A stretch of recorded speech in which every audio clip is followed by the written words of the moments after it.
Assalamualaikum warahmatullahi wabarakatuh. Innal hamdalillah nahmaduhu wa nasta'inuhu wa nastaghfiruh wa na'udzu billahi min shururi anfusina wa min sayyiati a'malina. Man yahdihillahu fala mudilla lahu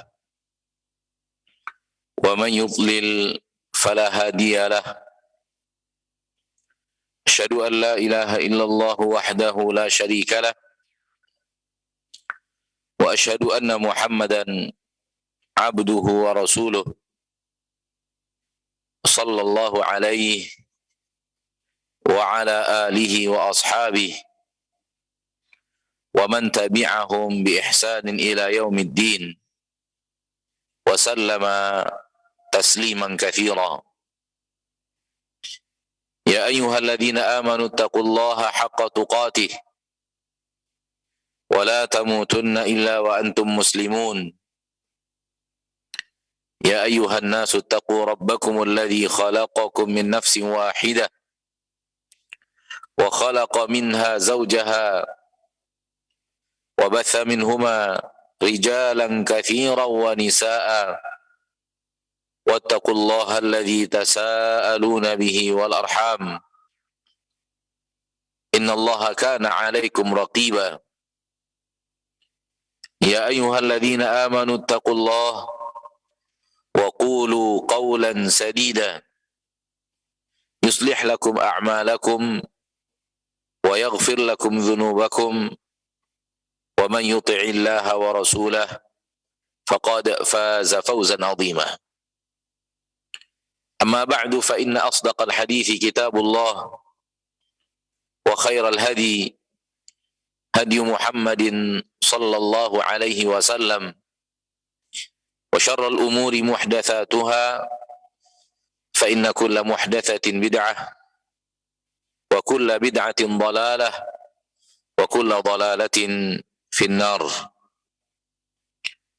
Ma'asyiral muslimin, ma'asyiral muslimat, al-hadirin wal hadirat, al-musyahidin wal musyahidat, para pemirsa dimanapun Anda berada, rahimani wa rahimakumullah.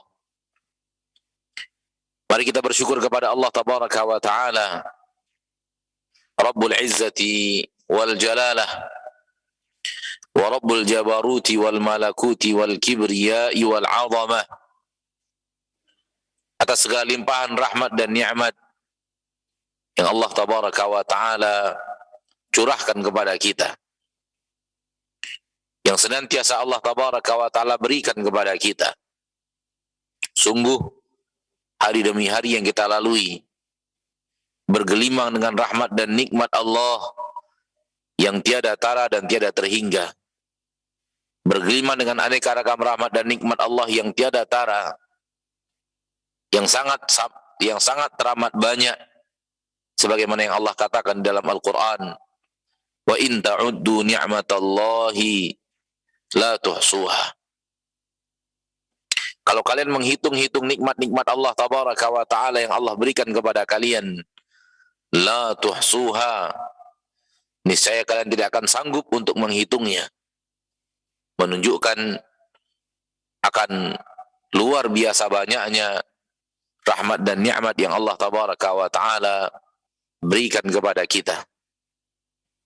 Salawat dan salam kepada Nabi kita tercinta, Rasul kita yang mulia, suri tauladan kita, Nabiyina wa Habibina wa Sayyidina Muhammad sallallahu alaihi wa ala alihi wasallam, yang telah memberikan kepada kita teladan yang sempurna, memberikan kepada kita uswatun hasanah yang tidak memiliki kekurangan dan tidak memiliki cacat. Suri tauladan yang sempurna yang Allah katakan di dalam Al-Quran bahwa apa yang didatangkan oleh Allah tabaraka wa ta'ala untuk kita sebagai agama Islam adalah sesuatu yang telah sempurna. Allah berfirman, "Al-yawma akmaltu lakum dinakum." hari ini aku sempurnakan untuk kalian agama kalian. Ma'asyiral muslimin, ma'asyiral muslimat, saudara-saudariku rahimani wa rahimakumullah. Sesuai dengan apa yang kita sampaikan pada pertemuan kita yang terakhir di dalam hadis-hadis Sahih Bukhari, di dalam Kitabul Ilm, bahwa setelah selesai membaca hadis-hadis Nabi sallallahu alaihi wasallam yang diriwayatkan oleh Imam Al-Bukhari di dalam Kitabul Ilm, maka kita akan pindah kepada hadis-hadis Nabi sallallahu alaihi wasallam yang diriwayatkan oleh Imam Al-Bukhari dalam Kitab Tauhid. Di dalam kitab At-Tauhid. Saudaraku-saudariku kaum muslimin dan muslimat rahimani wa rahimakumullah. Tauhid maknanya adalah mengesahkan Allah Subhanahu wa taala Rabbul Izzati wal Jalalah. Menjadikan Allah tabaraka wa taala esa. Sebagaimana firman Allah tabaraka wa taala di dalam Al-Qur'an, "Qul huwallahu ahad." Katakanlah bahwa Allah tabaraka wa taala dialah yang esa. Esa di dalam apapun yang berhubungan dengan Allah. Esa dalam perbuatannya, esa dalam sifat dan namanya, nama dan sifatnya, dan esa juga ketika ia diibadati dan dijadikan ilah. Sehingga di dalam ayat-ayat Allah tabaraka wa taala memerintahkan seluruh para nabi dan para rasul untuk berdakwah kepada umatnya, menjadikan Allah tabaraka wa taala ilah yang esa. Itu satunya ilah yang mereka ibadati hanya Allah tabaraka wa taala. Para nabi dan para rasul berdakwah an i'budullaha wajtanibut taghut. Beribadahlah hanya kepada Allah dan jauhilah peribadatan kepada selain Allah, yaitu taghut. Dan tidak ada nabi dan rasul yang Allah utus sebelum Nabi Muhammad. Wa ma arsalna min qablika min rasulin illa nuhi ilaihi annahu la ilaha illa ana. Tidaklah kami mengutus seorang nabi sebelum engkau, melainkan kami wahyukan kepadanya la ilaha illa ana. Tidak ada ilah satu-satunya, tidak ada ilah kecuali saya. Saya adalah ilah satu-satunya, tidak ada ilah kecuali saya.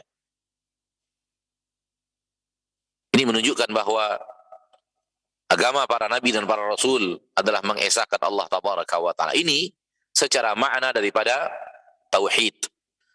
Namun para ulama, para ahli ilmu terkadang menggunakan kalimat tauhid untuk makna yang lebih luas. Untuk makna yang lebih luas daripada makna asli, makna dasar daripada tauhid itu. Mereka menggunakan kalimat tauhid yang mereka maksudkan adalah al-aqidah, keyakinan. Tentu makna aqidah lebih luas daripada makna tauhid. Akan tetapi tauhid adalah puncaknya aqidah. Aqidah yang terpenting adalah tauhid. Sehingga banyak sekali para ahli ilmu menamakan, memberikan judul daripada buku-buku mereka dengan kitab tauhid. Namun maksud daripada tauhid itu adalah kitab yang berhubungan dengan aqidah. Hal-hal yang harus diyakini oleh hati manusia, hal-hal yang harus diimani dan diyakini oleh seorang muslim dan muslimah. Termasuk di dalamnya adalah Imam Al-Bukhari. Termasuk di dalam masalah ini adalah Imam Al-Bukhari. Yang sekarang kita akan mempelajari kitab tauhid, salah satu judul kitab dari kumpulan hadis-hadis sahih Imam Bukhari, salah satunya adalah kitab tauhid. Namun makna tauhid di sini umum, lebih luas daripada makna tauhid yang sesungguhnya. Karena makna tauhid yang dikembalikan kepada makna tauhid dasarnya adalah mengesahkan Allah. Akan tapi di sini maknanya kitab tauhid, maknanya adalah hal yang berhubungan dengan akidah. Hal yang berhubungan dengan akidah. Baik, kita masuki bab yang pertama dari kitab Sahih Bukhari, Kitab Tauhid, hadis-hadis dalam Kitab Tauhid. Bab yang pertama, babu ma jaa fi du'ain Nabi sallallahu alaihi wasallam ummatahu ila tauhidillahi tabaraka wa ta'ala. Bab tentang hal-hal yang berhubungan dengan dakwah Nabi sallallahu alaihi wasallam kepada umatnya, mengajak mereka untuk tauhidillahi subhanahu wa ta'ala, untuk mentauhidkan Allah subhanahu wa ta'ala Rabbul Izzati wal Jalalah. Ini bab yang pertama, yaitu bab bahwa Nabi SAW mengajak umatnya untuk mentauhidkan Allah Rabbul Izzati wal Jalalah, mengesahkan Allah subhanahu wa ta'ala Rabbul Izzati wal Jalalah. Ma'asyiral muslimin, sebelum kita memasuki hadis yang dibawakan oleh Imam Al-Bukhari di dalam bab ini, kita ingin berbicara sebentar atau berbicara sedikit tentang tauhid. Tadi sudah kita katakan bahwa makna tauhid adalah mengesahkan, dan yang berhubungan dengan tauhid kepada Allah, maknanya adalah mengesahkan Allah di dalam segala ibadah dan ketaatan, dan menjauhi seluruh peribadatan kepada selain Allah subhanahu wa ta'ala. Ini dia tauhid. Maka setiap ibadah yang dilakukan oleh seorang manusia, seorang hamba, seorang muslim dan muslimah, dia harus jadikan Allah esa. Dia esakan Allah di dalam ibadah tersebut. Dengan cara apa? Dengan cara bahwa dia hanya beribadah kepada Allah satu-satunya. Dia beribadah kepada Allah satu-satunya. Ibadah apapun yang dia kerjakan, salat, puasa, haji, zakat, dan yang lainnya, berdoa, memohon perlindungan, memohon kesembuhan, meminta rezeki, meminta manfaat, meminta hujan, atau minta perlindungan dari mara bahaya di dalam perjalanan, di dalam mencari nafkah, minta perlindungan kepada usaha, minta perlindungan dari orang-orang yang hasad. Semua ini adalah ibadah. Dan dalam semua ibadah itu harus Allah tabaraka wa ta'ala satu-satunya tempat di mana manusia mengarahkan ibadahnya tersebut. Inilah dia tauhid. Inilah dia la ilaha illallah. Inilah dia la ilaha illallah. Dan kepada ini seluruh para nabi dan para rasul mengajak umatnya, termasuk nabi kita tercinta Muhammad sallallahu alaihi wasallam. Manakala kita membaca kitabullah azza wa jal, Al-Quranul Karim, kita akan menemukan Allah tabaraka wa ta'ala berbicara tentang dirinya di 3 poin. Poin yang pertama, Allah tabaraka wa ta'ala menyatakan dialah satu-satunya yang mencipta, yang mengatur, yang menurunkan rezeki, yang memiliki, menghidupkan dan mematikan, mencurahkan nikmat-nikmat, menjaga manusia dari mara bahaya, mengangkat bencana ketika bencana itu telah tiba. Hal-hal yang berhubungan dengan af'alullah, perbuatan-perbuatan Allah tabaraka wa ta'ala, Allah mengingatkan kepada kita di dalam Al-Quran, dalam ayat yang sangat banyak, bahwa dia satu-satunya yang melakukan itu. Yang kedua, Allah tabaraka wa ta'ala banyak berbicara di dalam Al-Quranul Karim bahwa Allah memiliki nama, dan Allah menyebutkan kepada kita nama-nama tersebut: Ar-Rahman, Ar-Rahim, As-Sami', Al-Basir, Al-Hakim, Al-Alim, dan seterusnya. Al-Afu, Al-Ghafur, Al-Qahhar, Al-Wahhab, Al-Aziz, Al-Mutakabbir. Banyak sekali di dalam Al-Quran Allah bicara tentang nama-namanya. Dan Allah juga berbicara tentang sesuatu yang Allah lakukan daripada sifat. Semacam Allah ridha, Allah murka, Allah mencintai, yuhibbu, Allah membenci, walakin karihallahum bi'athahum. Para ulama juga mengatakan bahwa Allah harus diesakan di dalam nama dan sifatnya itu. Di dalam nama dan sifat. Poin yang pertama tadi, Allah bicara tentang dirinya, menyampaikan kepada kita tentang dirinya dalam perbuatannya. Adapun di poin yang kedua, tentang nama dan sifat-sifatnya. Di poin yang ketiga, di dalam Al-Quran kita akan menemukan Allah Tabaraka wa Ta'ala menyuruh kita beribadah hanya kepada Dia satu-satunya. Fala tad'u ma'allahi ahada. Jangan berdoa kecuali hanya kepada Allah. Qul inna salati wa nusuki wa mahyaya wa mamati lillah. Katakan salatku, sembelihanku, hidupku dan matiku hanyalah milik Allah. Untuk Allah Tabaraka wa Ta'ala satu-satunya.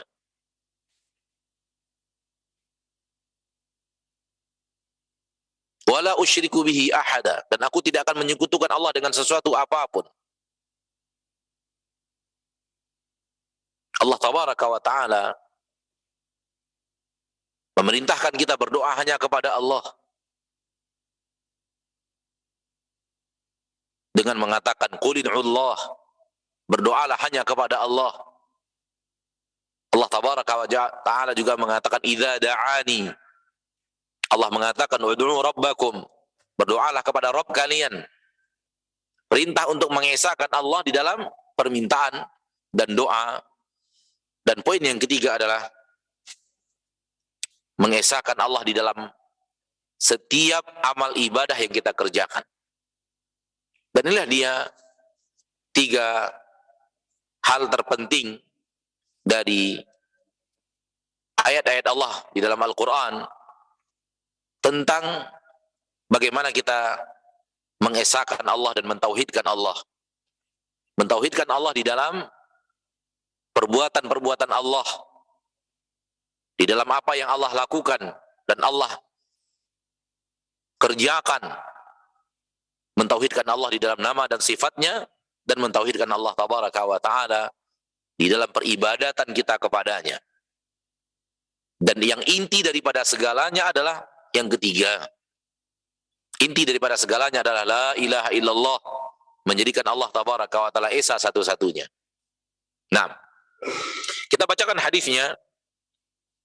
Berkata Imam Al-Bukhari rahimahullahu rahmatan wasi'ah, wa haddatsani Abdullah ibn Abi al-Aswad qala haddatsana Al-Fadl ibn Ala qala haddatsana Ismail ibn Umayyah an Yahya bin Abdullah annahu sami'a Aba Ma'bad Maula Ibn Abbas yaqul sami'tu Ibn Abbasin radhiyallahu anhuma yaqul. Jadi riwayat hadis ini dari Imam Bukhari kepada sahabat Nabi yang mulia Abdullah Ibn Abbas radhiyallahu anhuma wa ardahuma. Yaqul, berkata Abdullah bin Abbas, lamma ba'atha an-nabiy sallallahu alaihi wasallam Mu'adhan ila nahwi ahli al-Yaman. Tatkala Nabi sallallahu alaihi wasallam mengutus Mu'adz kepada penduduk Yaman, kaum manusia yang tinggal di Yaman, qala lahu, Nabi sallallahu alaihi wasallam berkata kepada Abdullah ibnu Abbas, innaka taqdumu ala qaumin min ahli kitab. Sesungguhnya engkau akan datang kepada kaum yang mereka itu adalah ahlul kitab. kaum yang pernah diberikan oleh Allah kitab. Falyakun awwala ma tad'uuhum, hendaklah pertama kali yang engkau ajak mereka, engkau serukan kepada mereka, ila an yuwahhidullaha ta'ala, agar mereka mengesahkan Allah subhanahu wa ta'ala. Ajak mereka untuk mengesahkan Allah subhanahu wa ta'ala. Fa idza arafu dzalik, kalau mereka sudah mengakui itu, fa akhbirhum, maka beritahu kepada mereka, annallaha farada alaihim khamsa salawatin, sesungguhnya Allah tabaraka wa ta'ala mewajibkan kepada mereka salat 5 waktu, fi yaumihim wa lailatihim, pada malam dan siang mereka, pada siang dan malam mereka. Di siang dan malam hari itu Allah tabaraka wa ta'ala wajibkan kepada mereka 5 kali salat. Fa in sallau, apabila mereka melakukan salat itu, fa akhbirhum, maka beritahu mereka, annallaha aftarada alaihim, bahwa sesungguhnya Allah tabaraka wa ta'ala mewajibkan atas mereka zakat amwalihim, mengeluarkan zakat dari harta mereka, tukhadu min ghaniyihim faturaddu fi faqirihim, diambil dari yang kaya dari mereka dan akan diberikan kepada yang fakir daripada mereka. Fa idza aqarru bidzalik, apabila mereka mengakui itu, menyetujui pembayaran zakat, faqudh minhum, maka ambil zakat dari mereka, wa tawaqqi karaim amwalin nas, dan hendaklah engkau menjauhi harta-harta yang berharga milik manusia. Ma'asyiral muslimin, ma'asyiral muslimat, saudaraku, saudariku rahimani wa rahimakumullah. Di dalam hadis yang mulia ini, yang telah kita bacakan dari hadis yang pertama dari kitab At-Tauhid di dalam Sahihul Bukhari,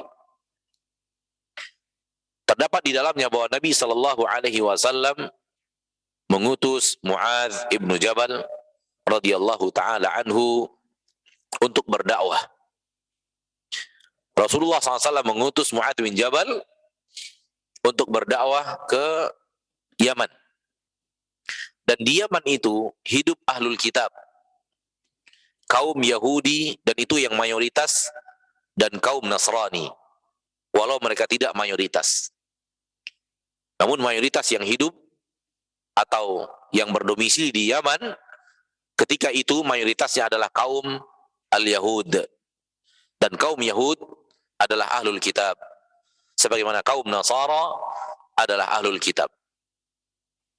Di dalam hadis ini Rasulullah SAW menyuruh Muadz bin Jabal radhiyallahu taala an untuk yang pertama kali seruan dakwah yang akan dilakukan oleh Muadz bin Jabal kepada mereka ahlul kitab adalah mengesahkan Allah. Mengesahkan Allah, mentauhidkan Allah, dan menjauhkan persekutuan, menyekutukan Allah dengan sesuatu. Mengajak kepada mengesahkan Allah di dalam peribadatan. Ahlul kitab adalah kaum yang mengenal Allah. Karena ahlul kitab, agama mereka agama samawi, agama yang datang dari langit sebagai wahyu kepada Nabi Musa, dan agama samawi, agama yang datang dari langit sebagai wahyu kepada Nabi Isa alaihissalam. Kaum Yahud mengaku mereka beriman kepada Nabi Musa dan kitab suci mereka adalah Taurat.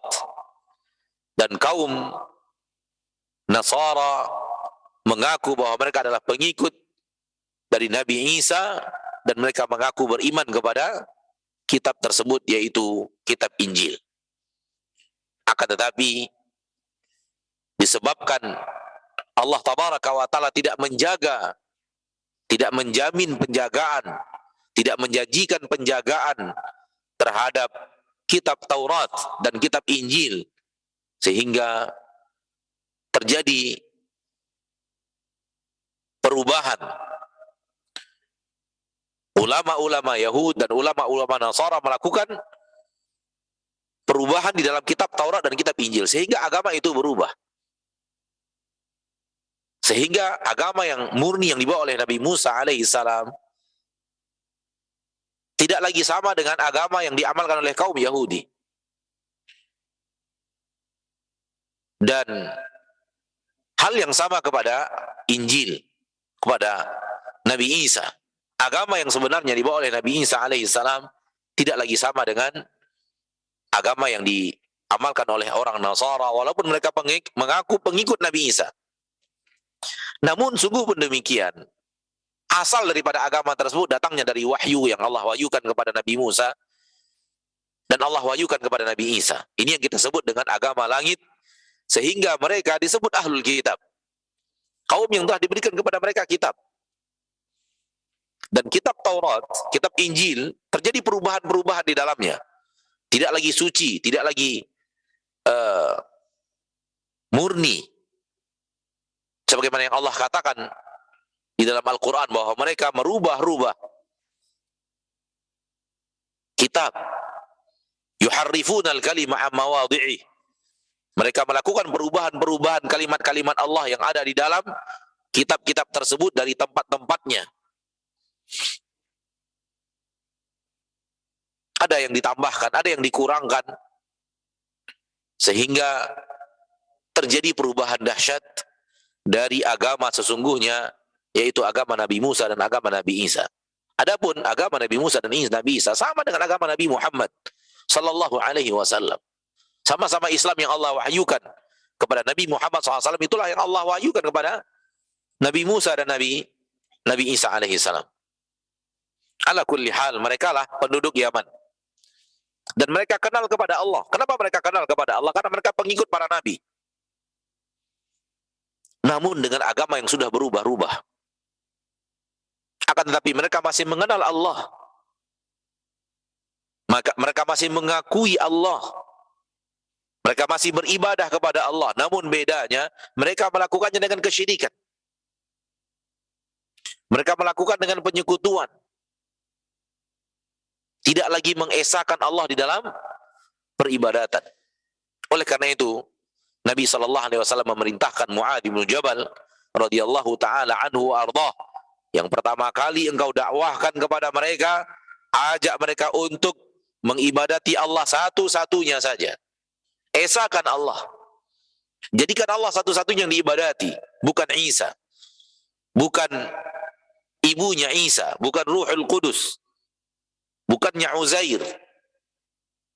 Beribadah hanya kepada Allah satu-satunya.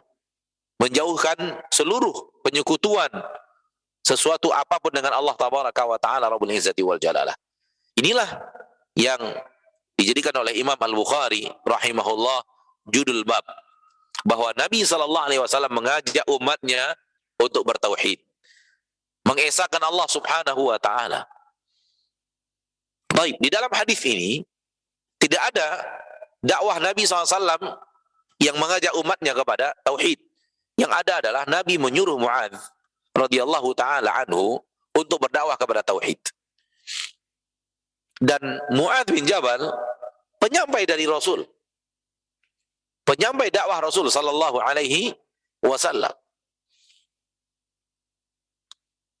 Dan sebelum Nabi SAW mengutus Mu'adz, terbukti bahwa Nabi kita tercinta sallallahu alaihi wasallam pun ketika mengawali dakwah beliau mengawali dengan mengajak manusia untuk beribadah kepada Allah satu-satunya dan menafikan, menjauhkan diri dari mengibadati selain Allah. Itu juga yang beliau lakukan. Mengajak orang Quraisy untuk beribadah hanya kepada Allah, meninggalkan kepada peribadatan kepada selain Allah, mengesahkan Allah dalam ibadah, menjauhkan diri dari peribadatan kepada Lata, kepada Uzza, kepada Hubal, kepada Manah, dan kepada seluruh berhala-berhala yang ada di sekitar Ka'bah, yang jumlahnya sangatlah banyak, lebih daripada 300 berhala di sekitar Ka'bah yang diibadati oleh orang-orang Arab, Quraisy dan selain Quraisy. Dan Nabi SAW mengajak mereka semua untuk meninggalkan peribadatan kepada selain Allah itu. Jadi, apa yang Nabi amalkan sama persis dengan apa yang Nabi perintahkan Mu'adz ibnu Jabal radhiyallahu taala anhu untuk mengamalkannya di medan dakwah. Dan ketika Nabi SAW mengatakan kepada Mu'adz, innaka ta'ti qauman min ahli kitab, innaka ta'ti qauman min ahli kitab, sesungguhnya engkau mendatangi kaum dari ahli kitab. Kata para ulama, Nabi ingin mengingatkan kepada Mu'adz bin Jabal radhiyallahu taala an bahwa bersiaplah untuk berhadapan dengan kaum ahli kitab. Memberitahu kepada Mu'adz bin Jabal bahwa mayoritas yang akan dia temui di kota Mekah, di kota Yaman, di daerah Yaman adalah ahlul kitab. Ilmu daripada yang bisa kita ambil daripada hadis ini bahwa seorang da'i harus mengetahui siapa mad'unya, agar dia bersiap-siap untuk berhadapan dengan mad'u tersebut. Seorang da'i harus mengerti yang dia dakwahi siapa, agar dia berbicara kepada yang didakwahi sesuai dengan siapa yang dia dakwahi. Sehingga Nabi SAW memberitahu kepada Mu'adz radhiyallahu ta'ala an, ya, bahwa ia akan mendatangi ahli kitab. Dan ahli kitab adalah Yahudi. Dan kaum Yahudi adalah kaum yang berilmu, namun mengingkari ilmunya dan tidak mengamalkan ilmu. Dan yang akan dihadapi adalah kaum Nasara.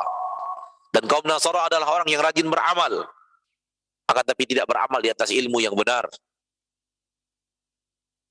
Sehingga ketika Nabi SAW mengingatkan Mu'adz tentang siapa yang akan dia datangi, ini menunjukkan bahwa Nabi mengajarkan kepada para da'i agar mengetahui siapa yang dia dakwahi, supaya berbicara kepada orang yang didakwahi sesuai dengan kebutuhan mad'u.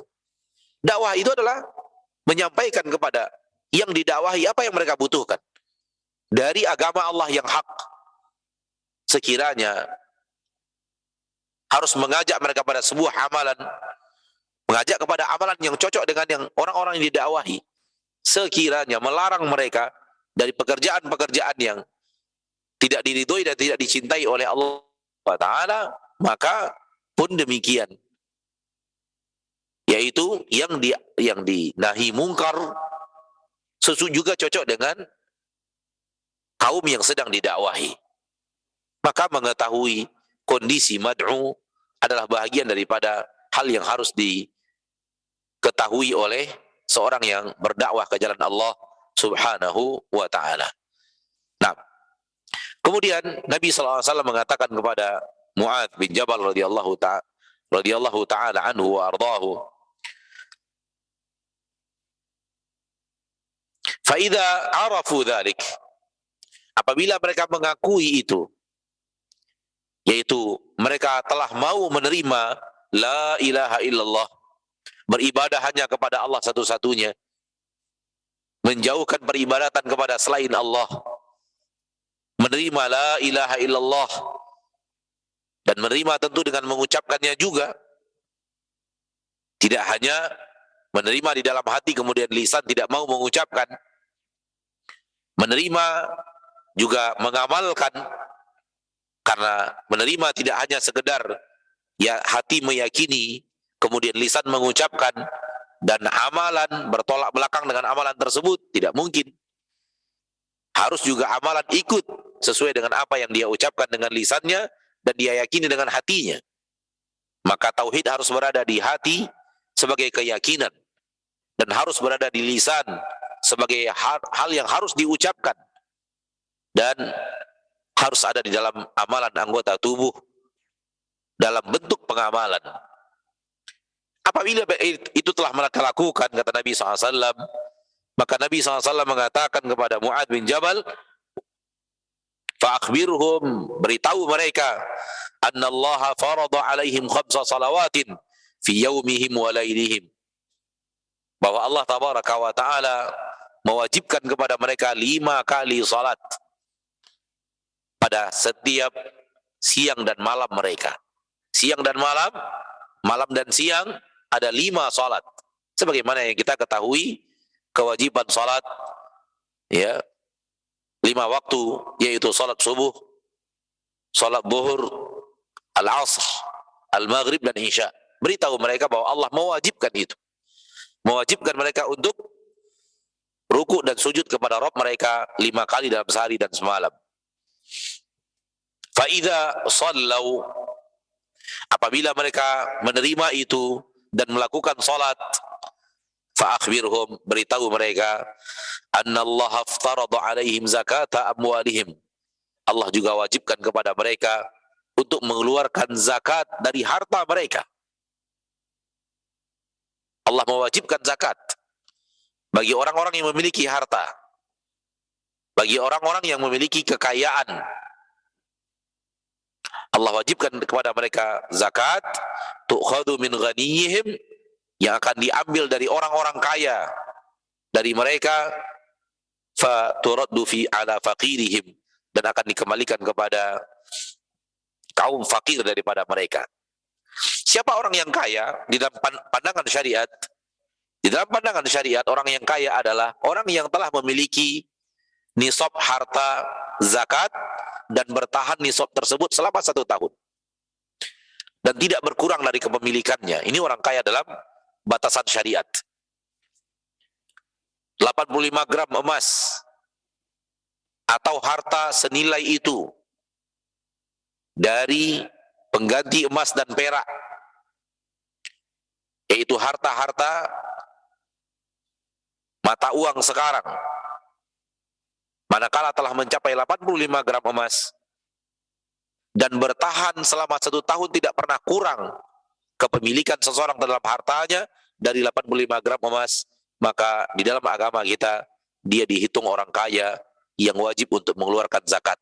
Tidak banyak, hanya 2,5% sekali dalam 1 tahun, dan 1 tahun itu pun harus 1 tahun hijriyah, karena antara 1 tahun hijriyah dengan 1 tahun masehi itu terdapat perubahan atau terdapat jumlah yang berbeda. Tahun hijriyah lebih singkat, ya, lebih singkat daripada tahun masehi, lebih kurang 11 hari.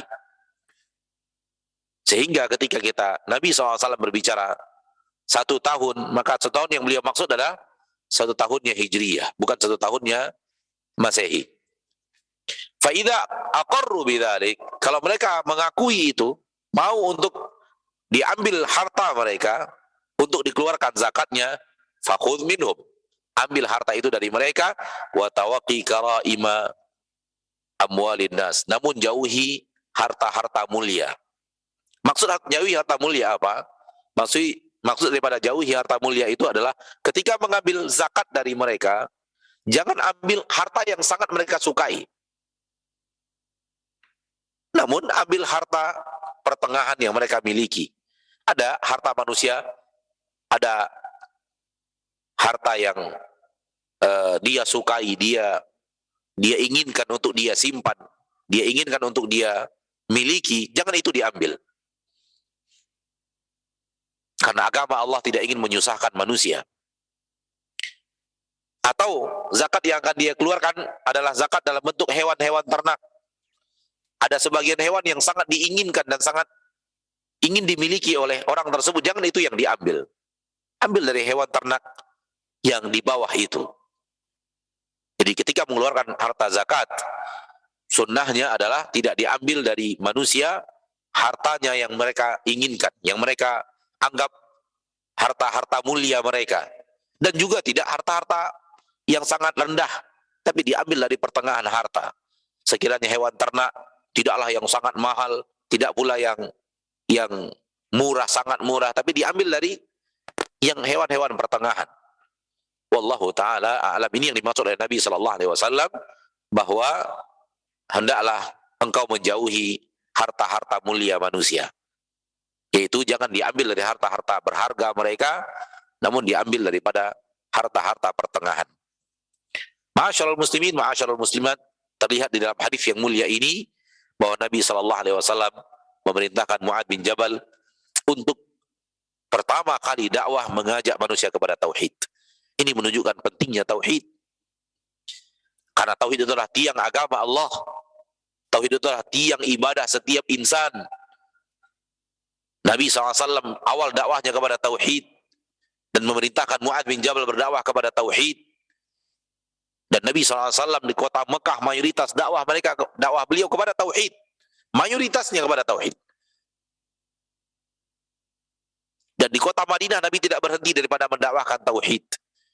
Walau telah turun banyak sekali ibadat. Telah turun banyak sekali ibadah di kota Madinah. Namun tetap dakwah kepada tauhid menjadi inti dakwah daripada Rasul kita tercinta Muhammad sallallahu alaihi wasallam. Ma'asyiral muslimin, ma'asyiral muslimat, rahimani wa rahimakumullah. Maka seorang dai yang berdakwah kepada jalan Allah hendaklah dia tidak mengabaikan bahasan-bahasan tauhid. Hendaklah dia tidak menyepelekan bahasan-bahasan tauhid. Karena itulah tiang agama Allah. Agama Allah berdiri di atas la ilaha illallah, dan itu adalah tauhid. Dan itu adalah tauhid. Tauhid itu adalah la ilaha illallah. Makna daripada la ilaha illallah itulah dia tauhid.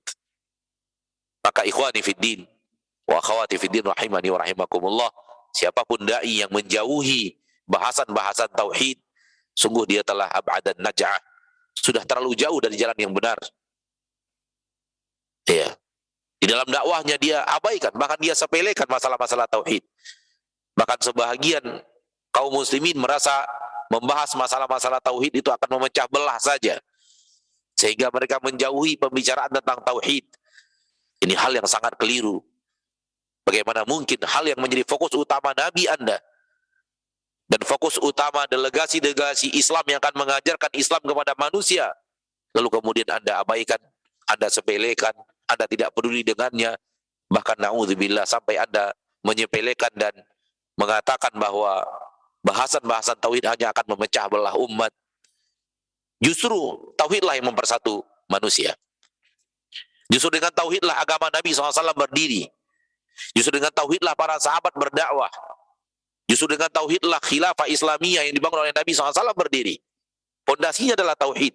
Mengajak manusia hanya beribadah kepada Allah satu-satunya dan menjauhi peribadatan kepada selain Allah Rabbul Izzati wal Jalalah. Terakhir, walau bukan yang terakhir, yaitu Nabi mengutus Mu'adz bin Jabal untuk berdakwah. Ini di dalamnya ada petikan ilmu penting bahwa dakwah harus ditebarkan. Dan yang menebarkan dakwah harus orang yang berilmu. Dan yang menebarkan dakwah haruslah orang yang berilmu. Kenapa? Rasulullah SAW punya sahabat-sahabat lain yang sangat banyak. Sahabat Nabi sangat banyak. Namun Nabi memilih Mu'adz bin Jabal. Kenapa Nabi memilih Mu'adz bin Jabal? Karena Mu'adz bin Jabal termasuk ahli ilmu dari kalangan sahabat. Mu'adz bin Jabal termasuk sahabat yang Nabi SAW yang memiliki ilmu yang sangat luas. Pengetahuan agamanya, pemahaman agamanya sangat lebih daripada sahabat-sahabat yang lainnya. Sehingga beliau dipilih oleh Nabi SAW untuk berdakwah. Ini kita sampaikan agar kemudian saudara-saudari kita kaum muslimin dan muslimat menyadari bahwa tugas dakwah mengajak manusia kepada agama Allah dan kemudian menjadi juru dakwah adalah tugas orang yang berilmu. Bukan tugas sembarang orang.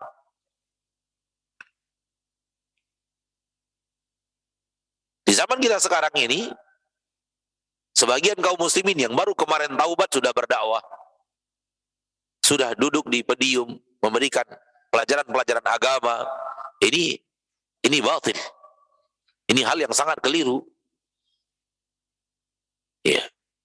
Kalau sekedar mengajak kepada sholat, mengajak kepada berzikir kepada Allah dengan zikir-zikir sunnah yang sudah dipelajari, maka semua orang boleh. Namun duduk memberikan ilmu, memberikan majelis ilmu kepada manusia, ini milik orang-orang yang telah belajar ilmu agama dengan baik dan benar. Tugas mereka, bukan tugas orang-orang yang masih jauh dari mumpuni di dalam ilmu. Ini pelajaran penting dalam hadis ini. Kenapa? Ketika orang yang kurang berilmu, kemudian dia memberanikan dirinya untuk berceramah, dan memberikan dirinya untuk menyampaikan fatwa, maka besar kemungkinan dia berdakwah tanpa ilmu. Dia berdakwah dengan kebodohan yang dia miliki dari agama Allah. Maka hal yang seperti ini harus kita ketahui bahwa tugas dakwah, tugas menyampaikan ilmu kepada banyak orang, itu adalah tugasnya orang-orang yang telah belajar ilmu agama. Harus didahului mengerti dan belajar terlebih dahulu. Setelah dia memiliki kemampuan, kekuatan ilmu, baru kemudian dia diizinkan untuk berdakwah di jalan Allah Subhanahu wa ta'ala. Oleh karena itu, siapapun di antara kita yang baru belajar, jangan beranikan diri untuk menduduki posisi tersebut. Ya.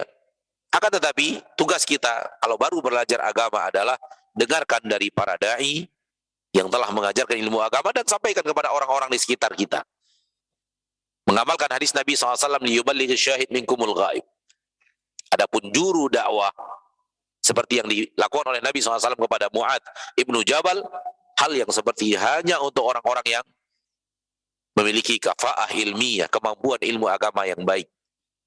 Ya, tidak sembarangan boleh melakukan hal yang seperti ini. Karena orang yang belum belajar ilmu agama, lalu kemudian mengajarkan ilmu agama kepada manusia padahal belum mumpuni dalam ilmu agama, boleh jadi dia mengajak kepada kebodohan, dia mengajak kepada hal yang sifatnya batil, dia menghalalkan apa yang diharamkan Allah, atau mengharamkan apa yang dihalalkan Allah, dan menganggap remeh apa yang diwajibkan Allah, atau sebaliknya. Sehingga akhirnya dakwah yang dia lakukan bukanlah lagi dakwah sesuai dengan apa yang Allah inginkan dan apa yang diturunkan Allah kepada Nabi Muhammad sallallahu alaihi wasallam. Ini dia ma'asyiral muslimin, ma'asyiral muslimat, satu hadis yang bisa kita pelajari pada bab yang pertama, dan insyaallah berikutnya ada hadis-hadis berikutnya di bab yang sama. Insyaallah kita akan pelajari pada pertemuan berikutnya biidznillah azza wajal.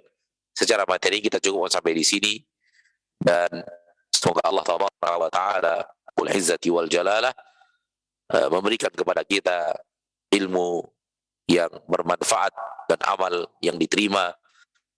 Waktu yang tersisa kita gunakan untuk menjawab pertanyaan. Sekiranya kita memiliki ilmu untuk menjawabnya, falyatafaddal mashkura. Pertanyaan pertama dari al-hadirin wal hadirat: bolehkah kita memberikan zakat kepada saudara kita seperti adik kandung? Dan bagaimana kriteria orang-orang yang termasuk fakir miskin yang akan kita berikan kepada mereka zakat? Pertanyaan, bolehkah saudara kita, adik kandung kita, kakak kandung kita, om kita, tante kita, untuk kita berikan kepada mereka zakat? Jawabannya boleh. Jawabannya boleh. Ya. Karena saudara kandung kita bukanlah kewajiban kita untuk menafkahinya. Dia adalah kewajiban dari orang tua kita. Kecuali wallahu alam kita punya saudari kandung yang belum menikah, sementara orang tua kita sudah wafat. Sementara orang tua kita sudah wafat. Sehingga kewajiban nafkah kepada saudari perempuan kandung, ya, yang orang tua kita sudah wafat, dibebankan Allah kepada pundak saudara-saudara kandungnya. Namun apabila tidak demikian, maka insya Allah boleh kepada saudara atau saudari kandung, boleh kepada om dan tante, dengan syarat mereka adalah orang yang berhak untuk mendapatkan zakat. Siapa mereka? Yaitu tergolong kepada fakir dan miskin. Apa kategori fakir dan miskin? Kategori fakir adalah orang yang tidak memiliki penghasilan tetap. dan hasil dari pekerjaannya tidak memenuhi, tidak mencukupi kebutuhan hidupnya. Ini fakir, tidak mencukupi dan tidak memiliki penghasilan tetap. Adapun miskin adalah yang memiliki penghasilan tetap, namun tetap saja tidak mencukupi untuk kebutuhan hidupnya, untuk kebutuhan bulanannya. Maka antara fakir dan miskin sama dalam satu titik, tidak sama dalam satu titik. Sama dalam poin bahwa mereka tidak memenuhi, tidak mencukupi. Penghasilan mereka tidak mencukupi. Dan yang membedakan antara fakir dan miskin adalah si fakir tidak memiliki pekerjaan tetap. Pekerjaannya serabutan. Adapun si miskin ada penghasilan tetap. Mungkin dia bekerja di sebuah perusahaan, mungkin dia bekerja di sebuah instansi swasta, atau bekerja di sebuah sekolah, misalnya. Ada penghasilan bulanannya dari pekerjaan tersebut, namun tetap saya tidak memadai, tetap tidak mencukupi. Maka ini miskin, tergolong orang miskin. Adapun fakir tidak memiliki penghasilan tetap. Dia bekerja serabutan, kadang ada, kadang tidak. Kadang dibawa orang untuk kuli kasar, kadang tidak ada sama sekali dan nganggur. Ya, wallahu taala a'la wa alam. Kalau kita lihat saudara kita seperti itu, maka kita boleh untuk memberikan kepada mereka harta zakat. Wallahu alam. Ustaz, bolehkah saya memberi nama anak bersamaan dengan memperingati hari yang ke-40 orang yang sudah meninggal?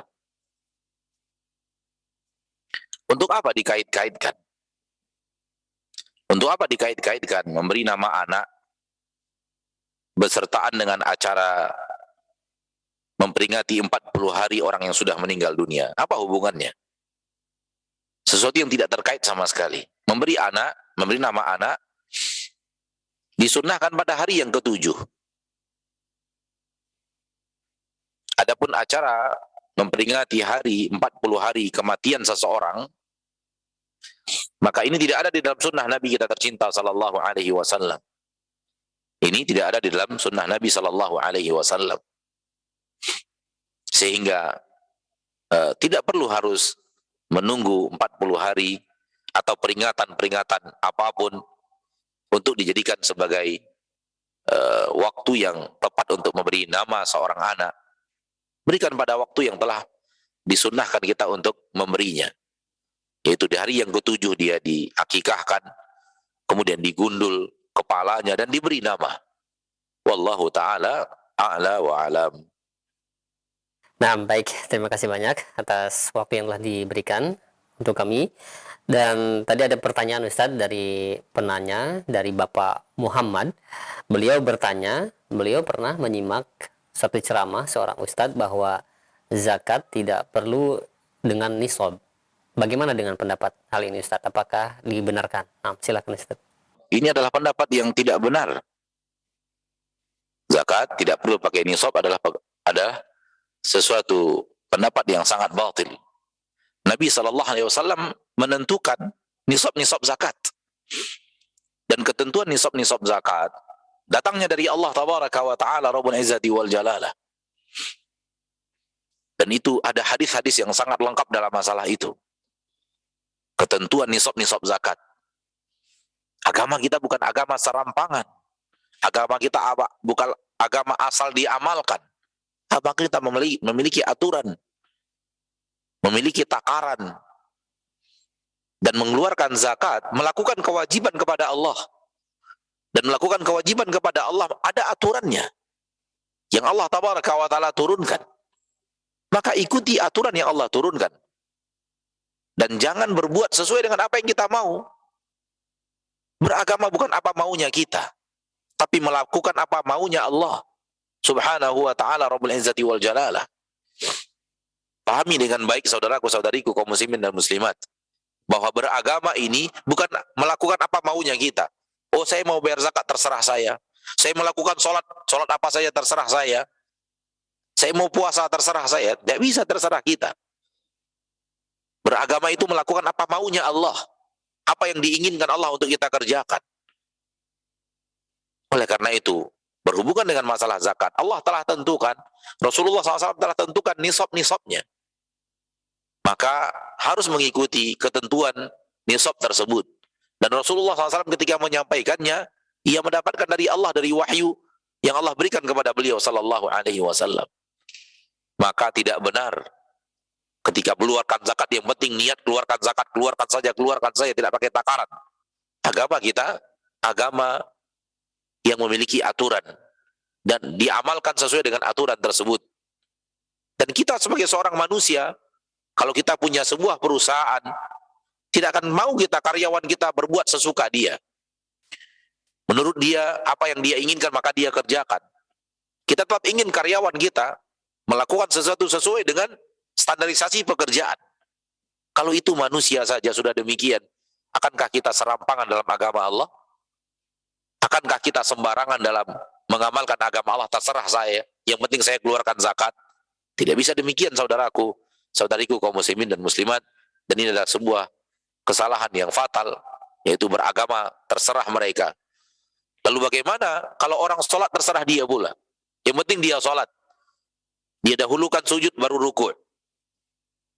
Dia dahulukan ruku'. Dia dahulukan sujud baru ruku'. Dia dahulukan tasyahud. Dari waktu yang seharusnya. Di rakaat kedua dia tasyahud. Di rakaat ketiga dia tasyahud. Di rakaat keempat pun dia tasyahud baru salam. Boleh atau tidak? Tentu ini batil. Walaupun dia mengatakan yang penting saya sholat. Sholat ada aturannya. Demikian juga dengan ansibatuz zakat.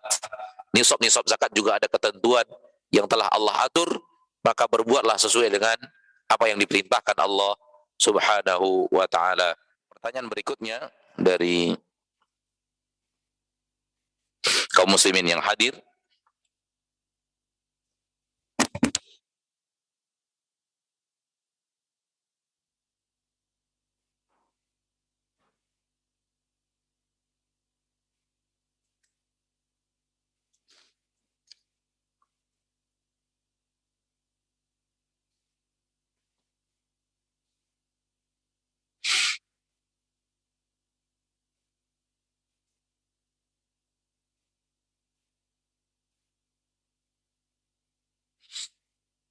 Pertanyaan berikutnya dari al-hadirin. Assalamualaikum warahmatullahi wabarakatuh. Ustaz, apakah istri berdosa jika istri menolak permintaan suami ketika istri sedang dalam keadaan haid? Padahal suami sudah faham hukumnya. Suami beralasan dosanya biar dia yang tanggung.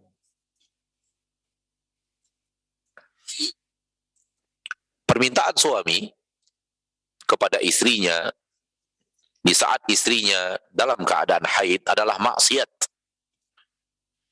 Permintaan suami kepada istrinya dalam kondisi istrinya dalam keadaan tidak bersih, maka itu adalah maksiat.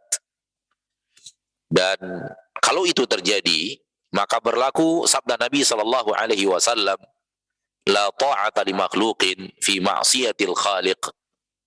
Tidak boleh taat kepada makhluk apabila itu adalah maksiat kepada Allah al-Khaliq. Tidak boleh taat kepada makhluk bila mana permintaan makhluk itu adalah maksiat kepada Allah. Dalam hal ini suami meminta dan minta ditaati, ternyata itu adalah maksiat, maka tidak boleh taat kepada makhluk manapun. Makhluk manapun, nggak boleh taat kepadanya. Pemimpin dia, orang tuakah dia, orang yang sangat kita muliakan, guru kita, atau siapapun dia. Kalau apa yang dia minta maksiat, maka tidak boleh untuk ditaati. Termasuk dalam masalah ini, ya. Dalam masalah ini bahwa wanita yang sedang haid maka dilarang oleh Allah tabaraka wa taala untuk berhubungan badan. Dan kaum laki-laki diharamkan untuk mendatangi istri dalam keadaan haid. Allah berfirman dalam Al-Quran, فَإِذَا تَطَهَّرْنَا يَسْأَلُونَكَ عَنِ الْمَحِيضِ قُلْ هُوَ أَذًى فَاعْتَزِلُوا النِّسَاءَ فِي الْمَحِيضِ وَلَا تَقْرَبُوهُنَّ حَتَّى يَطْهُرْنَ فَإِذَا تَطَهَّرْنَ فَأْتُوهُنَّ مِنْ حَيْثُ أَمَرَكُمُ اللَّهُ. Ya, mereka bertanya kepadamu tentang haidnya seorang wanita. Katakan bahwa itu adalah sebuah aniaya, sebuah hal yang aniaya yang datang. Fa'tazilun nisa'a fil mahid, maka jauhi wanita, jauhi mereka di saat mereka sedang haid. Wala taqrabuhun, jangan dekati mereka. Hatta yathurn, sampai mereka suci daripada haid tersebut. Fa idza tatahharna, apabila mereka telah suci lalu bersuci, apabila mereka sudah tidak haid lagi lalu mereka bersuci, sudah selesai bersucinya, setelah suci dari haid mereka bersuci, mereka mandi. Fa'tuhunna min haitsu amarakumullah, ketika itu boleh kalian untuk mendatangi mereka, wanita-wanita tersebut, dari arah yang diizinkan oleh Allah tabaraka wa taala. Maka haram hukumnya. Adapun alasan suami bahwa dia akan tanggung dosanya, tidak, itu bukan hal yang benar. Na'udzubillah min dzalik. Manusia mau, ya, manusia berani untuk menanggung dosa orang lain. Dan kalau ataupun si istri kemudian melayani, si istri juga berdosa. Dan dosanya tidak ditanggung oleh suaminya, sehingga dia bebas daripada dosa itu. Tidak. Dia tetap berdosa. Dan si suami tetap berdosa, ditambah dosa ngajak istrinya. Maka akan terjadi kelipatan dosa bagi suaminya. Namun si istri tetap berdosa. Dan tidak dijadikan itu sebagai alasan bahwa dia lakukan karena perintah suaminya dan dia bebas daripada dosa. Tidak sama sekali.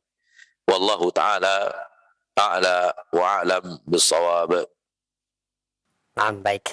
Terima kasih banyak atas waktu yang telah diberikan. Selanjutnya, kami ajukan pertanyaan yang masuk di pesan layanan WhatsApp. Assalamualaikum warahmatullahi wabarakatuh. Dari hamba Allah yang berada di Majalengka. Saya ingin bertanya, ya Ustaz, kalaulah Yahudi dan Nasrani tidak mengubah isi kitabnya, apakah Allah akan tetap mengutus Nabi Muhammad SAW untuk menyebarkan agama Islam ini? Jazakallah khair atas jawabannya. Akhi fiddin, pertanyaan Anda pertanyaan yang tidak layak. Kenapa? Karena dia sudah terjadi. Karena dia sudah terjadi. Bisakah Anda mengatakan, Ustadz, bagaimana sekiranya kalau ayah ibu saya tidak hidup? Apakah saya akan lahir? Untuk apa ditanyakan pertanyaan seperti itu? Kenapa? Karena buktinya ayah dan ibu Anda hidup. Dan dengan adanya ayah dan ibu Anda lahir.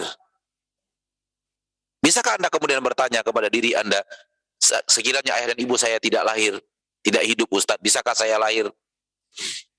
Tetapkah saya bisa lahir? Bagaimana menjawabnya coba? Sesuatu yang sudah real terjadi.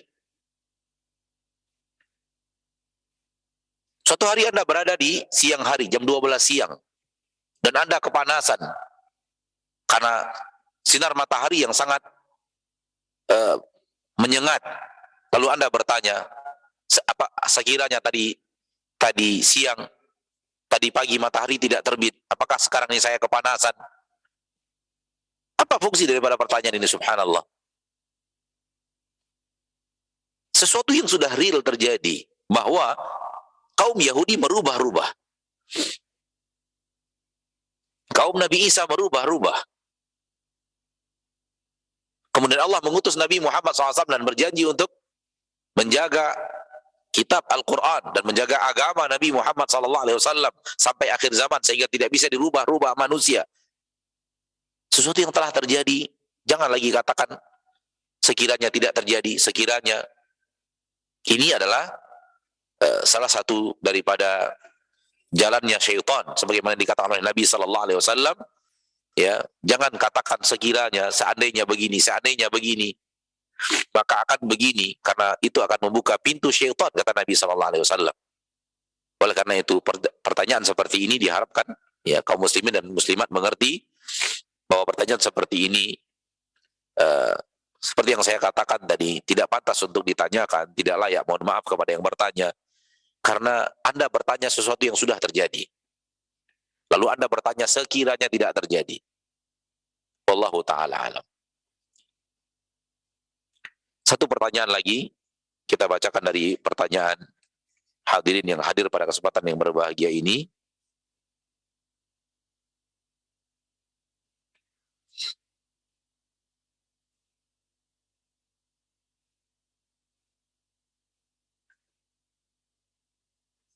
Ustadz, Anda sudah lama berpisah dari suami. Dan suami Anda sudah menikah lagi. Masalahnya Ustadz,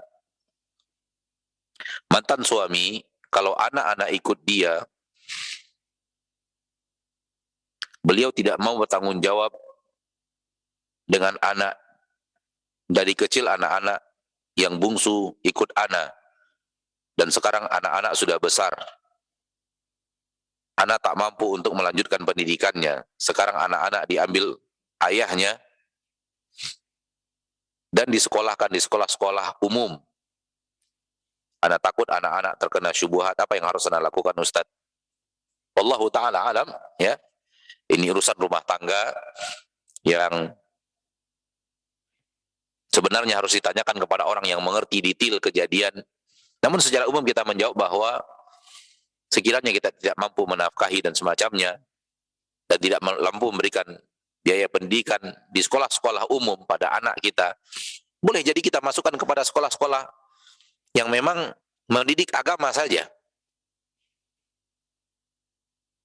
Ya, mendidik agama di tempat-tempat yang bisa mereka mendapatkan pendidikan agama, tidak seperti pendidikan yang masyhur di tengah kaum muslimin, jenjang ini, setelah itu jenjang ini, setelah itu jenjang ini. Daripada kita masukkan mereka kepada sekolah-sekolah yang akan membawa mereka kepada salah beragama, hanyut di dalam dunia. Ya. Kalau ataupun telah terjadi, maka tugas ibu adalah memperbanyak komunikasi dengan anaknya, memberikan pengarahan kepada anaknya yang sedang bersama ayahnya, agar kemudian diajak juga sang anak itu untuk belajar agama, untuk membentengi dirinya di kemudian hari dari hal-hal yang tidak diridhoi dan tidak dicintai Allah Subhanahu wa ta'ala. Sampai di sini pertemuan kita pada kesempatan yang berbahagia ini, dan saya berdoa kepada Allah agar Allah tabaraka wa ta'ala memberikan kepada kita taufik dan hidayahnya ke jalan yang hak, dan semoga Allah tabaraka wa ta'ala memberikan kepada kita husnul khatimah, dan semoga Allah berikan kepada kita ampunan yaumil hisab, dan semoga Allah tabaraka wa ta'ala tutup dari kita pintu nerakanya, dan semoga Allah bukakan untuk kita pintu surganya.